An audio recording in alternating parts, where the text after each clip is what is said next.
Adobe enjoyed what was essentially a monopoly on the creative tools industry from the 1980s onward, as no other company could compete with their state-of-the-art products. Programs like Photoshop, Lightroom, Illustrator, Premiere Pro, and my personal favorite, After Effects, which is what I use to make my videos.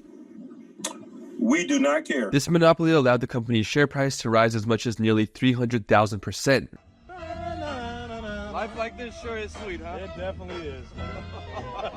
Now you're probably wondering, what happened in 2022? Well, in 2022, Adobe had tried to acquire their biggest competitor, Figma, in a $20 billion deal. The US Department of Justice and the European Union stepped in, however, and challenged the deal, citing monopoly concerns. The two companies ultimately ended up abandoning the deal, realizing that the regulatory challenges would be too much to overcome. But, as a result of abandoning the deal, Adobe was forced to pay a $1 billion termination fee to Figma per their merger agreement. In other words, Adobe had to give their largest competitor, who already had a lot of momentum and resources, $1 billion with no strings attached. What the fuck, y'all? God damn! God damn! Figma took the $1 billion and efficiently used it to help propel them to the largest tech company IPO of 2025, and to become the most serious threat that Adobe has ever faced, as is evident by Adobe's share price struggling in recent years. My name is Jack, and thank you for watching Peak Productions, the #1 place to stay up to date on all things business, finance, and technology.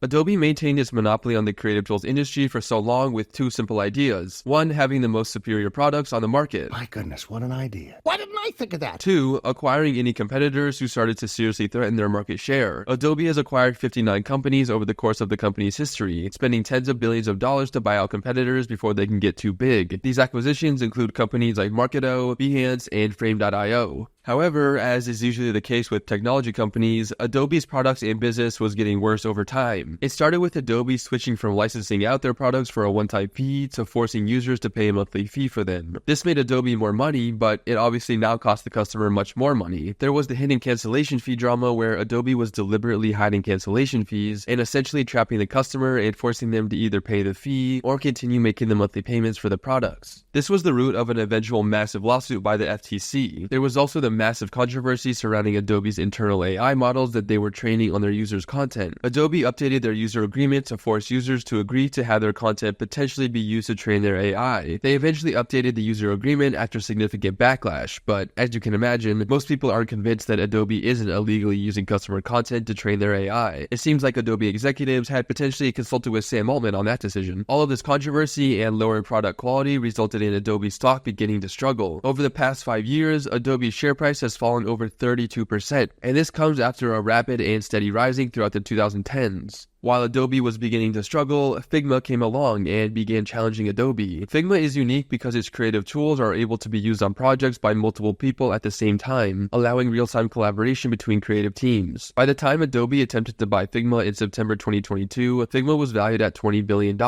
And as we now know, both US and UK regulators pushed back on this acquisition, ultimately forcing Adobe to abandon the deal and pay Figma a $1 billion cancellation fee. How poetic that the company universally hated for their scummy cancellation fees was forced to pay a $1 billion cancellation fee to their largest competitor. Armed with this sudden influx of capital, Figma heavily reinvested into their company. Fast forward to July 2025, and Figma IPO'd on the New York Stock Exchange in the largest tech IPO of the year, and one of the largest in recent history. Figma shares were priced at $33, but ended the first day of trading at over $115. This gave the company a valuation of over $68 billion. Figma's stock has cooled off considerably since the IPO. However, as we know, Adobe is in the red as well. It will be very interesting to see how the next few years play out between these two companies, and if Figma can uproot Adobe as the king of creative tools. Make sure to like the video if you enjoyed, and don't forget to subscribe to stay up to date on all things business, finance, and technology.